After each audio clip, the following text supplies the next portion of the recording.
তাহলে তো বাংলায় কথা বললেই হয় সব। অসংখ্য ধন্যবাদ।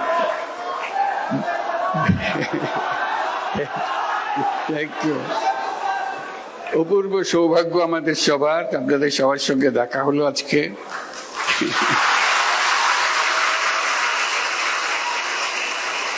আমরা দেশের সবার পক্ষ থেকে আপনাদেরকে বিজয় দিবসের শুভেচ্ছা জানাচ্ছি।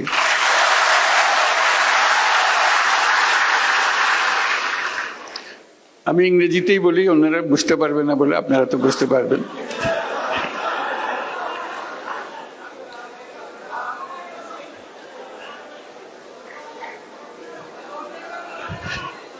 একটু পরে বাংলা বলবো, আগে ইংরেজিতে বলিনি কিছুক্ষণ।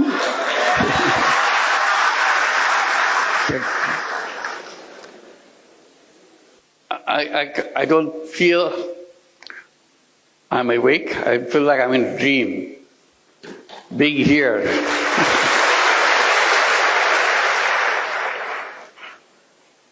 It's a stunning experience to come to such a prestigious,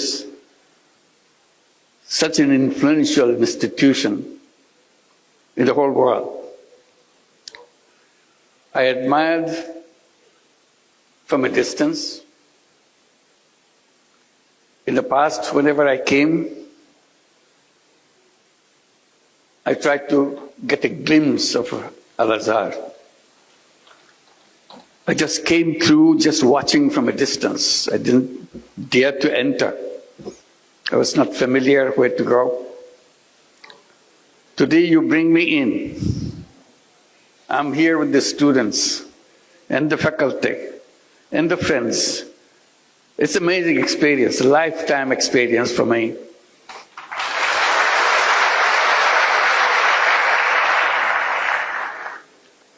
I give my greetings to Grand Imam and all the leaders of the university. When you are mentioning all the numbers, these are stunning numbers. I come from the academic background. I know what it means, how staggering those numbers are, how overwhelming the undertaking is.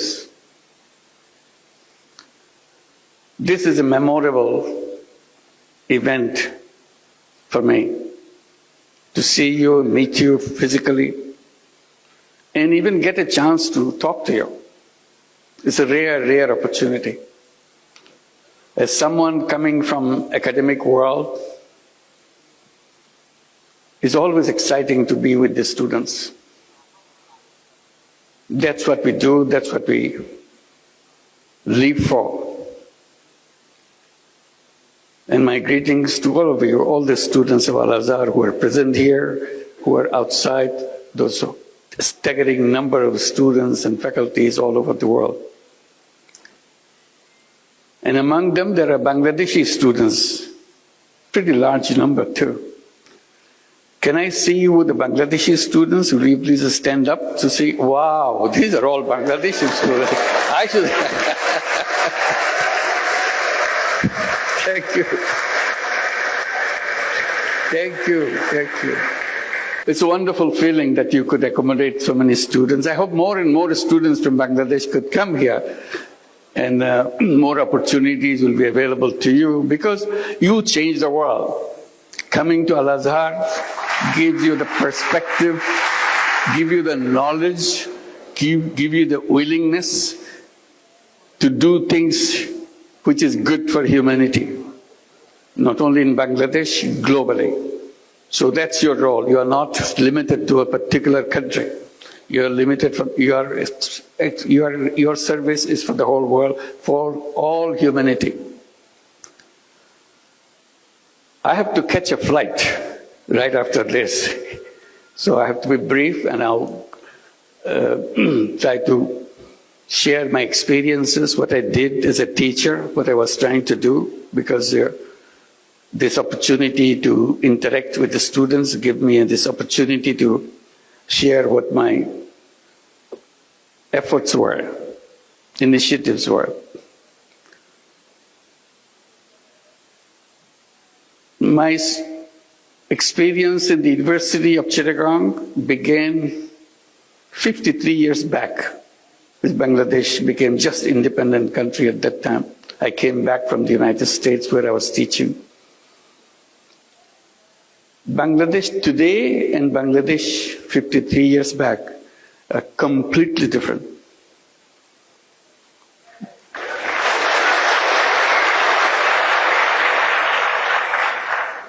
Bangladesh was the poorest country in the world. That was its title. This is not something make you feel encouraged that you are a citizen of the poorest country in the whole world. 86% of the population of Bangladesh were under the poverty line. And you see poverty everywhere. And that war of liberation made it worse, because all the roads were broken, all the bridges are torn apart because of the war of liberation. People's life became very, very difficult. And as I was teaching, trying to see what can be done to make sure the people who live around the campus are reached out to. Because I was campaigning within the faculty of the university saying, if university is the reservoir of all the knowledge of the world, doesn't matter where it is located, whether it's in the poorest country or the richest country, university is supposed to be the reservoir of all knowledge. And that's what Chittagong University should be too, as a reservoir of all knowledge. My question to the faculty was, if it is the reservoir of knowledge, should it be just limited to the walls of the university? Or should it be available to the people who live around the campus? That became a big debate. And I was campaigning that knowledge is no good if it is not useful for people. So if the university has knowledge, it must reach out and touch the lives of the people who were around it and beyond. And that's what this whole meaning of having an university. So we're trying to see, I was trying to see, not many people paid attention to it. What can be done? And then terrible thing happens in Bangladesh. Terrible, terrible thing. Worst thing that happened to our life in the history of Bangladesh. In 1974, we were hit by a famine. And Bangladeshi students probably heard about it, but others may not. An enormous number of people were dying of hunger throughout the country. You literally see dead bodies on the street every day. They died not because they had some any disease. They died because they couldn't eat. They didn't have enough to eat. And dying by hunger is the most painful way to die. Death approaches very slowly. The day you die, the moment you die, you cannot distinguish, nobody can distinguish at what point you are alive, at what point you are dead. It's a very slow moving process. And suddenly, it shocked everybody. That is death by hunger, massive number of people in Bangladesh. And that hit us too in the university. So one of the things I was trying to do, if shortage of food is the problem, people couldn't eat. All I can do, at least try to help the village next door to the university campus do not have shortage of food. So my first effort was to make sure there is no shortage of food in one village which is next to the university campus. So I did lots of different things. Then I saw no matter what I did, there's still a large number of poor people in the village who couldn't afford to buy that food, even if they had the food in the village. So I was trying to see how do you do that. One traditional way, give them charity, give them some money so that they'll get some food. And I was wondering whether there's a good way to do that, because religions, most of the religions say that, give charity to the people for good reasons. But I was kind of hesitant, because this is something which doesn't lead to the solution. It only perpetuates the problem. So I kind of took a different decision that I don't want to go by that route. It's a good one, but I don't want to pursue that road. I was looking for something which can be sustainable. Opportunity came, some of experience of interaction with a villager, a village woman. And she was explaining how she survives in a daily way. But in her survival process, she had to borrow money from someone to make some stool. And then the lender, which is the trader, gets all those stools to himself and sells in the market. And he gives the lowest possible price for those stools that the women made for them. So she was totally cheated out of the whole deal. So she remains poor, but she struggles hard to make sure she gets a meal next morning or next day.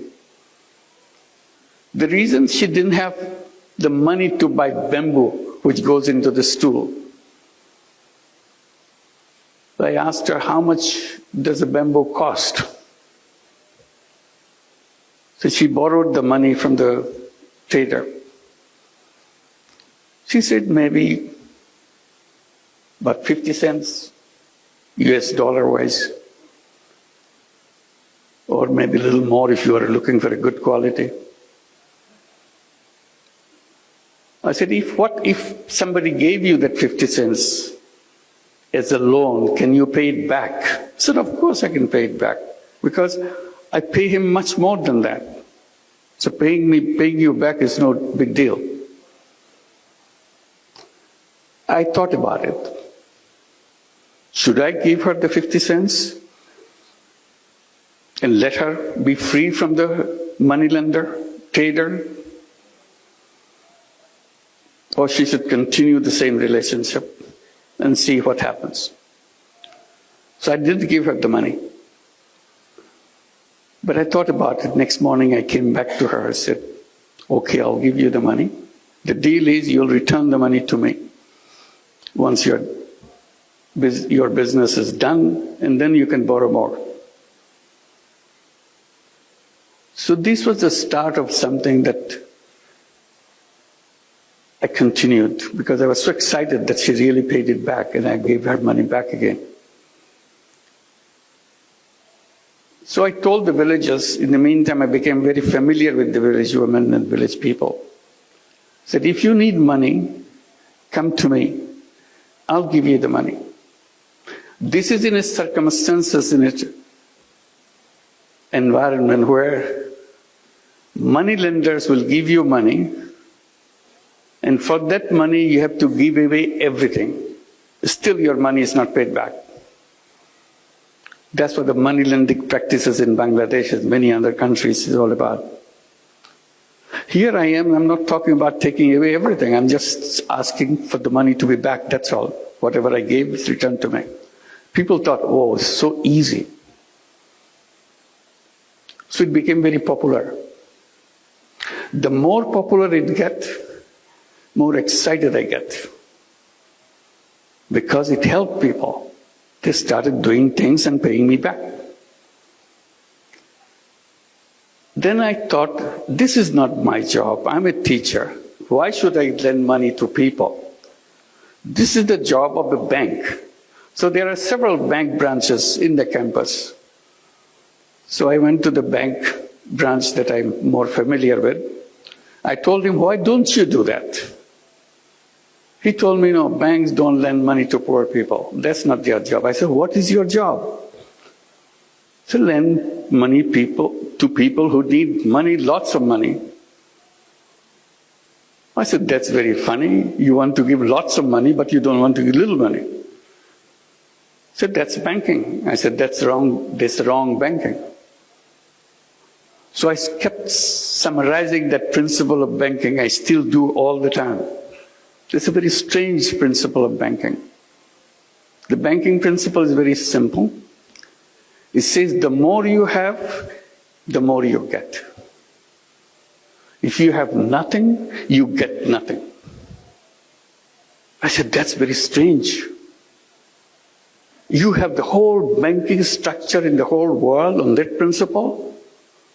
It is like that. Still, it's all over the world. I said, banking system is wrong. The first time I became very bold, I started saying banking system is wrong.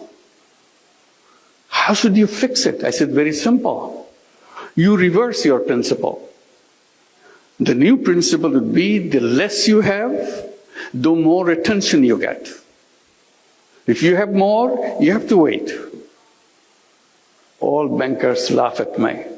That's not banking. I said, that is the banking. If banking has any meaning, it has to touch the life of the people. And touching the life of the people begins by accepting that principle. The less you have, more attention you get. Then bankers said, oh, it will not work. No matter what principle is, but this sounds good, but it will not work. Poor people will never pay back. Then I raised a simple question. How do you know? Have you ever given any money to any poor people? No, we have not, because our system doesn't allow that. I said, then how could you come to that conclusion?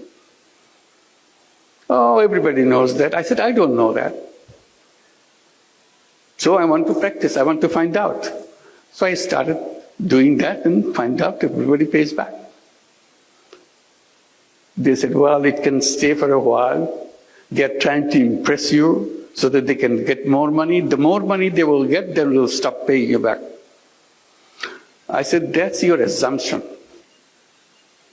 I will not stop until I face that problem. I will continue. And I continued. As I continued, more and more people came. In the meantime, I started focusing on the poorest people, and the poorest of them are the women. So I said, why don't I start at the poorest level of survival?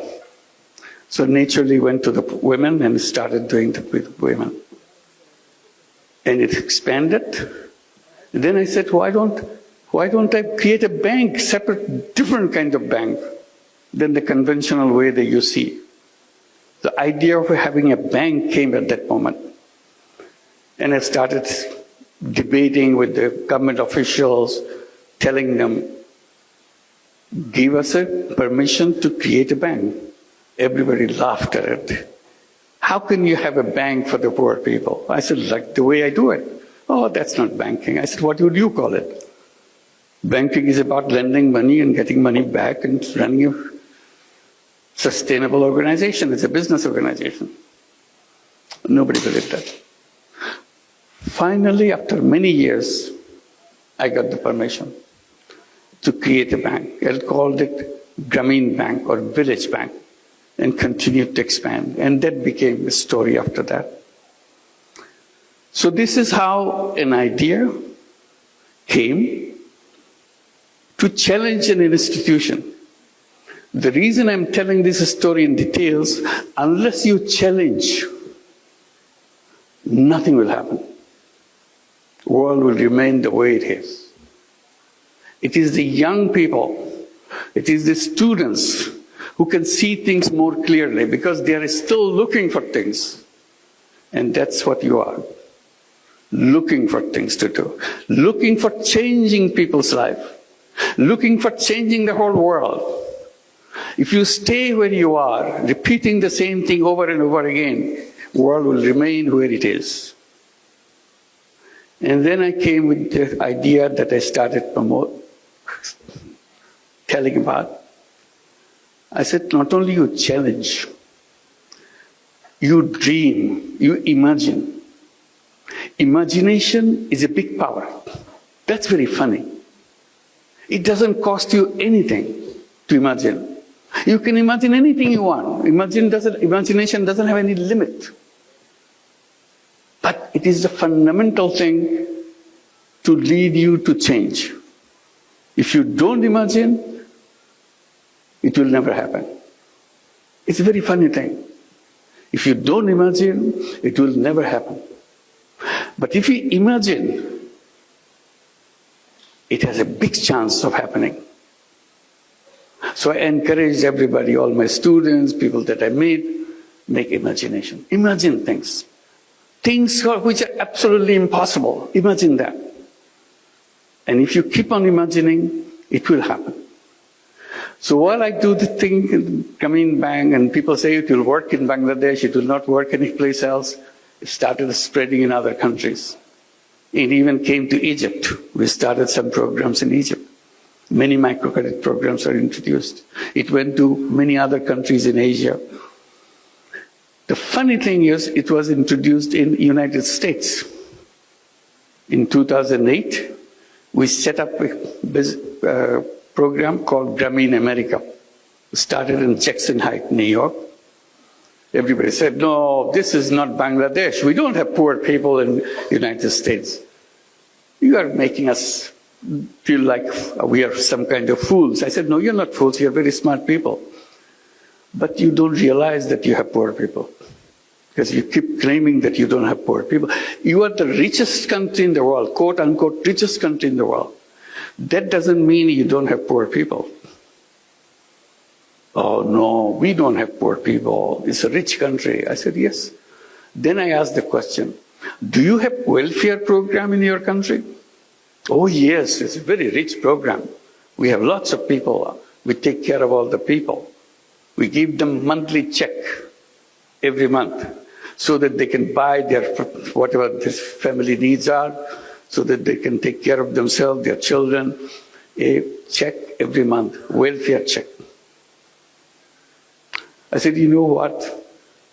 Every family, every person that you are giving a welfare check is a poor person by your own recognition, because they cannot afford to maintain their life on them by themselves.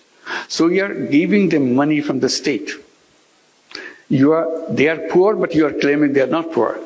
You are hiding poverty. Anyway, this debate went on, but in the meantime, Grameen America started expanding. Now it works in 35 cities in the United States. It lends out about $2 billion a year. In a couple of years' time, they will be distributing $3 billion and $4 billion. This is the path it has took.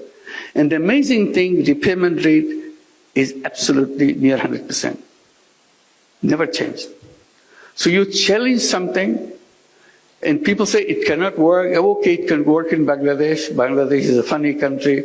Anything can go. But it will not happen in any other countries. Now it's all over the world.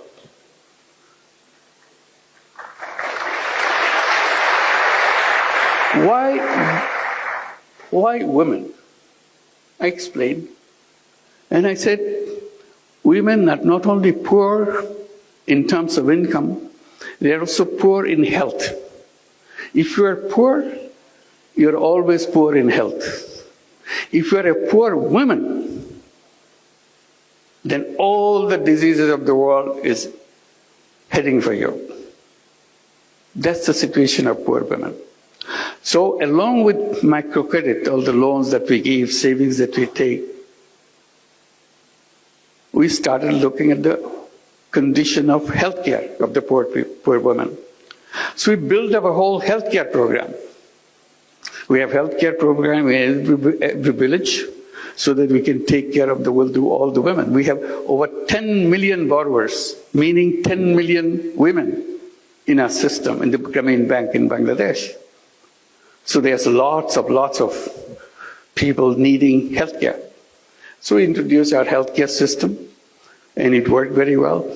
And we created many other systems to help the poor people. And people say, why are you doing all these things? Why don't you leave it to the state to take care? I said, no, the state government can do whatever they can do, but every citizen has a right and obligation to do what he or she can do. So we are simply using our right to make sure we make life for other people better. And that's what we are doing. But you're doing it you're charging people fee, you're charging people money to run this. Why don't you do it as a charity? I said, I'm always trying to stay away from charity, but charity has one limitation. Charity is a wonderful word, wonderful idea, because that's the only place where poor people could survive, charity. I said, I am saying that it can be done in another way. Because charity, when it goes, helps people, it does help people. But money that goes, it never comes back. So you have only one-time use of your money. So you have to find fresh money to do the same thing again. I said, what I'm doing, I'm trying to create it as a business proposition. So money goes out and does the job, and money comes back. So you use the money again and again, it never stops. I said, this is more powerful. Charity money has one life, but if you do it in another way, where it's a business proposition, then it has an endless life. Then you say, then you must be making a lot of money. I said, no, I'm not making money. That's not what I do. I promised to myself that I'll never make any money for myself. That's it, simple proposition. So I don't even make any money for myself.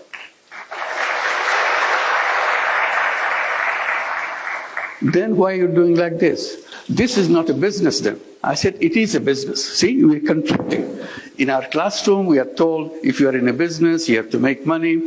And the best sign of a good business is to make the profit as high as possible.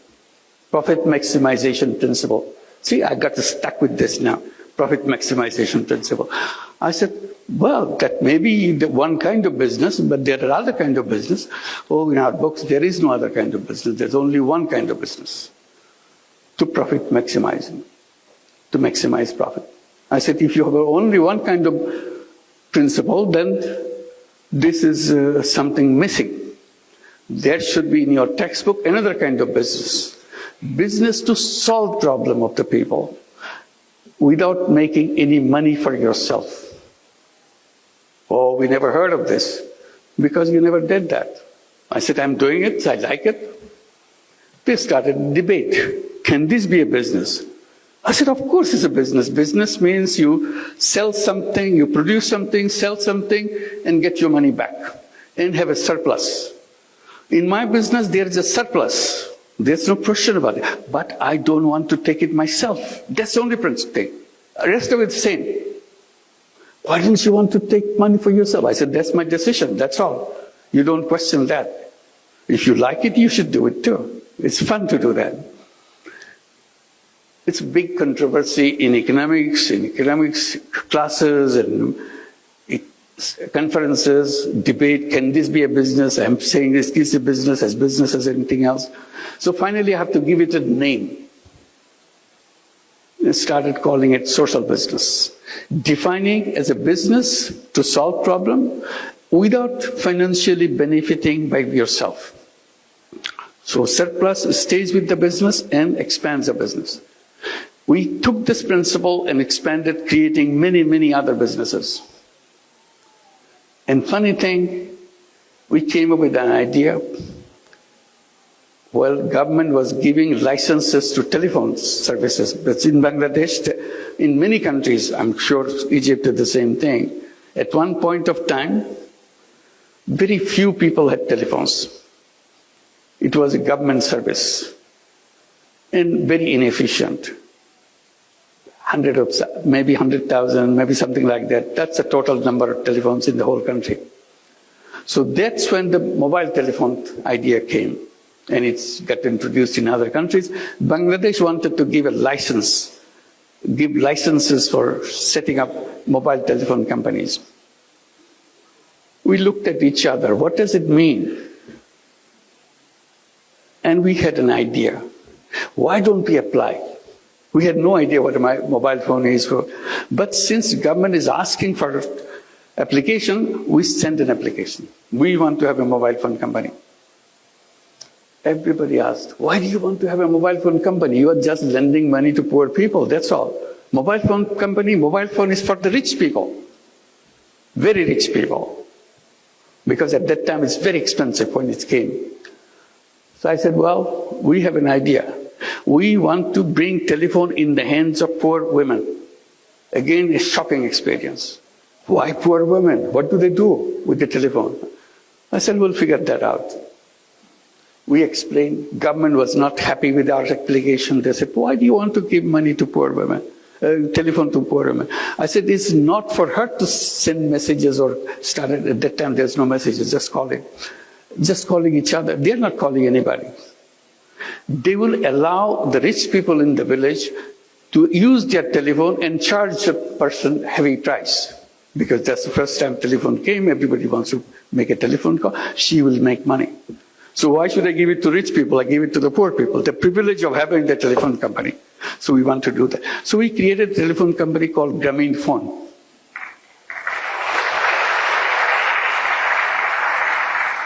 Government official asked, you said your women are illiterate. I said 100%. All our women are illiterate. They cannot read, they cannot write, they cannot even write their names. They don't even know what their names are. That's the beginning. Then why are you giving the telephones? Who cannot read, who cannot write? How are they going to push the buttons if somebody said, make a call for me to such and such place? I said, you underestimate poor people. If they find out pushing those numbers bring them money, they will learn it in 10 minutes. There are only 10 numbers in the whole world.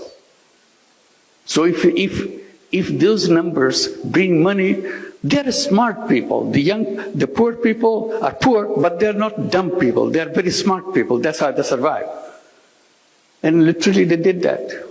They learned those numbers and became very successful telephone companies by themselves, just selling the telephone service in the villages.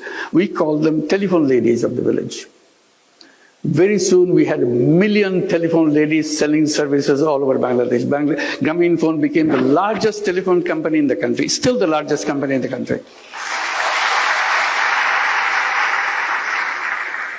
The reason I'm telling this story is, you have to just twist a little bit. World changes completely. All I did, give few cents lending to poor people. It changed the whole world. Because I stood by it, explained it, repeatedly showed that it is possible, it can be done. And then I bring the mobile phone in the hands of the poor people. Everybody said, this company will never work. That became the largest company. They never had an idea that women and the poor women can be involved in telephones. It dramatized the whole family. She became the most powerful person in the whole village because she has a telephone. You may be a rich person, but you don't have a telephone. Because our company gave only telephone to the poor women, nothing else, in the beginning. Now we give it to everybody. So she became very, very respected person, very important person in the village. One lady was explaining to me in those days, saying that, I said, how do you know you're an important person? She said, I know I'm an important person in the village because no wedding ceremony can take place in 7 villages around me without me getting invited. That's the importance.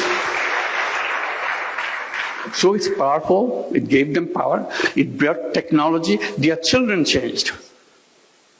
We pushed these children to go to school, we gave them scholarships. From illiterate families, they went to universities, they got their PhDs, many of them became doctors, engineers. I said, there's nothing wrong with the children of poor families. Simply, they didn't have enough finance to go through the school system. After they go to the school system, they're as good, even better. They're topping the class. So it's about perception, how you look at the world, what you want to do with the world. So now I talk about creating a new world. I call it world of 3 zeros.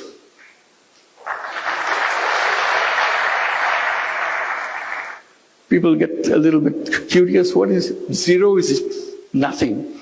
So what 3 zeros mean? That's very simple to remind ourselves. Zero net carbon emission, because we cannot survive unless we achieve that. Zero net carbon emission. Zero wealth concentration. You know, our countries move forward, like Bangladesh has moved forward in the last 53 years. But where did all this money come? Where did it go? It went to the several people, several families in the country. Bulk of the people is still at the bottom. Their conditions slightly improved, but not what the richest people in the country is. All the wealth goes in one direction. In every system, in every country, wealth gets concentrated in the hands of 10%, 12% of the population of the country, and the rest is still struggling. So I said, that's not right. So we have to address this question of wealth concentration. That's where the social business comes. If you introduce social businesses, there is no wealth concentration because money is not going to one place. Money is just circulating, and you are not taking any part of the profit that you make. So I said the future of the world is having more and more social businesses. Everybody says, social business is a funny concept, it will not go anywhere. Then we see big companies like Danone, like Uniqlo, they are becoming, Uniqlo is a big company in Japan, Danone is the biggest company in France. They became interested in social business. We started having joint ventures of social business with big companies, addressing the problems of the poor people, because company doesn't want to make money for itself. It is only interested in solving problems. So now the social business idea is spreading. We have many, many centers at the universities. They have the social business centers teaching what the social business is, challenging the whole economic system, whole economic framework. I said the root cause of all the problem that we created in the world is what we have designed as called economics, which is a profit maximizing system. I said that world will always be a world which will destroy itself. I said the civilization that we have created now is a self-destructive civilization. It will destroy itself. Nobody can save it. I repeat, this civilization is a self-destructive civilization. Either we'll be hit by all the problems we created, the environment and the climate will kill us, or wealth concentration will kill us. All the wealth will go to a few people on the top. The rest of the people will not have nothing. So that society is not tenable. Unless you are sharing the world, society cannot function. And the last one is zero unemployment. That's very interesting. It came because of my experience with microcredit. I said all human beings are born as entrepreneurs, not job seekers. But the economics teaches us, get ready, get a good degree, get a good education, get to the best university, so that you get a best job. I said job is a wrong idea, absolutely wrong idea.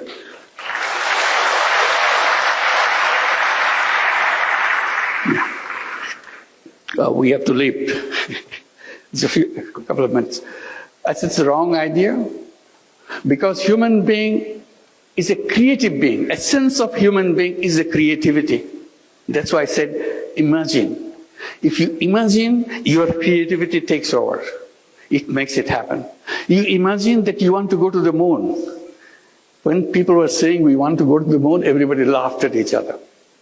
Such a funny idea, human being going to the moon. You couldn't be funnier than that. But it's a dream. When you have a dream, you make it happen. And they made it happen. Now, lots of other dreams are coming up. What is your dream? The best thing any education institution gives to the students is to make him or make her capable of dreaming. If an institution is not inculcating that quality in young people, that institution is not an academic institution. It doesn't serve the whole purpose of being an academic institution, inspiring young people to dream the things that you would like to see. Once you dream, it will happen. So I talk about zero unemployment. I said all human beings are born as entrepreneurs. Job is the legacy of slavery. We don't want slavery. We don't want to be slaves. But the education system forces us to do that because they say you need a degree, you need a piece of paper. Because if you produce a piece of paper, you get a job. I said, I want to create an education system where we don't need a piece of paper. We don't need a degree to show it to somebody. I use the knowledge to change the life of the other people, change the life of any people. That's what entrepreneurship is all about. And entrepreneurship is not about making money. Entrepreneurship is about changing the life of the people. So if you can create a society, create a world of 3 zeros, zero net carbon emission, zero wealth concentration, zero unemployment, we create a new civilization. That's the challenge. That's the task that we have. এই কথা বলার জন্যই আপনাদের কাছে আজকে আসলাম। আপনাদের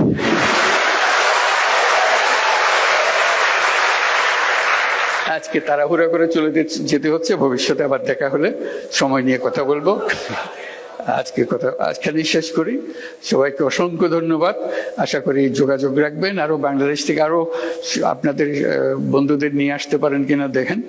আশা করি এটা দেশের পক্ষে অসংখ্য ধন্যবাদ। Thank you very much for all.